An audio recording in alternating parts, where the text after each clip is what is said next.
अच्छा, कभी सोचा है कि हिंदी में हम जो भी बोलते या लिखते हैं उसकी सबसे छोटी, सबसे जरूरी कड़ी क्या है?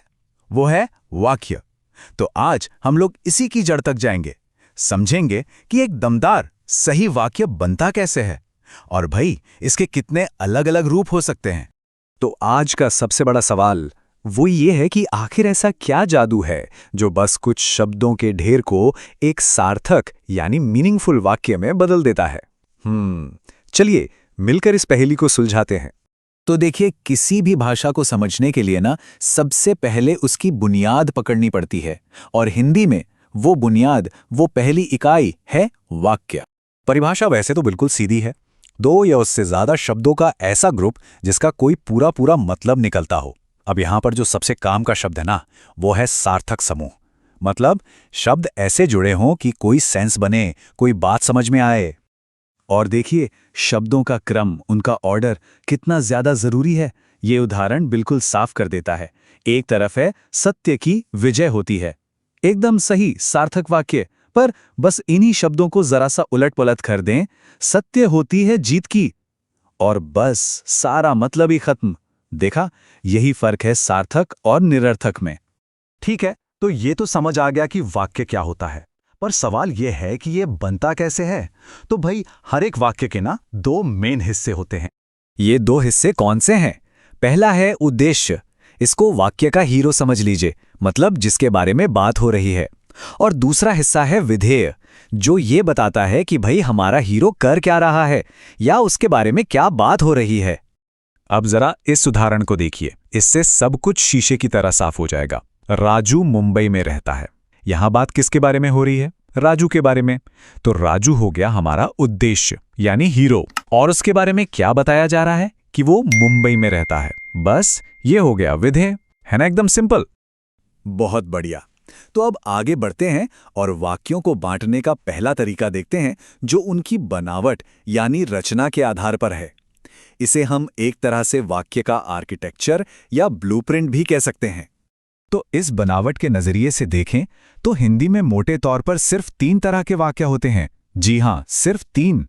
और ये रही वो पूरी लिस्ट, एक तरह की चीट शीट।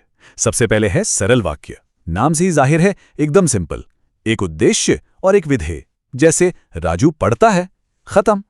फिर आता है संयुक्त वाक्य, इसमें दो बराबर के सरल वाक्यों को और, लेकिन, या जैसे शब्दों से जोड़ दिया जाता है। और तीसरा है मिश्र वाक्य, इसमें थोड़ा ट्विस्ट है, एक मुख्य वाक्य होता है और दूसरा उस पर निर्भर होता है, मतलब उसके बिना अधूरा सा लगता है। इस टेबल को जरा ध्यान से देख लीजिए, ये आगे बहुत काम आने वाली है। चलिए अब बनावट की दुनिया से बाहर निकलते हैं और वाक्यों को उनके अर्थ के नजरिए से देखते हैं। मतलब कोई वाक्य बोलकर असल में क्या कहना चाहा जा रहा है, कोई सवाल पूछा जा रहा है, कोई हुक्म दिया जा रहा है, या कुछ और ही बात है। और पता है, इस आधार पर वाक्यों के 1 या 2 नहीं बल्कि पूरे 8, जी हां 8 अलग अलग प्रकार होते हैं। ये रही वो पूरी की पूरी लिस्ट। एक बार इस पर नजर दौड़ाते हैं। जैसे विधानार्थक है, कोई सीधी सादी बात कहने के लिए। आज्ञार्थक है, कोई आदेश देने के लिए। इच्छार्थक है, अपनी कोई इच्छा बताने के लिए। मतलब हर टाइप का एक अलग मूड, एक अलग इरादा है। अब हम इन सब की गहराई में तो नहीं जाएंगे, लेकिन हाँ, चलिए कुछ मजेदार उदाहरण जरूर देखते हैं ताकि इसका एक आइडिया लग जाए। यहां देखिए कितना मजेदार फर्क है। समय ऐसे ही गुजर रहा है, ये हुई एक सीधी सी बात यानी विधानार्थक वाक्य। पर जैसे ही इसमें नहीं जैसा कोई शब्द आ जाता है, जैसे मुझे बस में यात्रा करना पसंद नहीं है, तो ये बन गया निषेधार्थक, मतलब पूरी तरह से बदल गया। बिल्कुल इसी तरह कोई भी वाक्य जो कोई जानकारी मांग रहा हो, कुछ पूछ रहा हो, वो होता है प्रश्नार्थक। जैसे ये उदाहरण, आप कहाँ चल रहे हैं? और इसकी सबसे बड़ी पहचान वो है वाक्य के आखिर में लगा हुआ ये क्वेश्चन मार्क। और फिर आते हैं वो वाक्य जिनमें कोई मजबूत भावना झलकती हो, जैसे बहुत ज्यादा हैरानी, खुशी या दुख। वो कहलाते हैं विस्मयार्थक वाक्य। जैसे यहां लिखा है, वाह कैसा भयंकर दृश्य है। इसमें ये वाह और आखिर में लगा एक्सक्लेमेशन मार्क वही पूरी भावना को दिखा रहा है। तो हमने वाक्यों को 2 अलग अलग एंगल से देखा, एक उनकी बनावट के हिसाब से और दूसरा उनके मतलब के हिसाब से।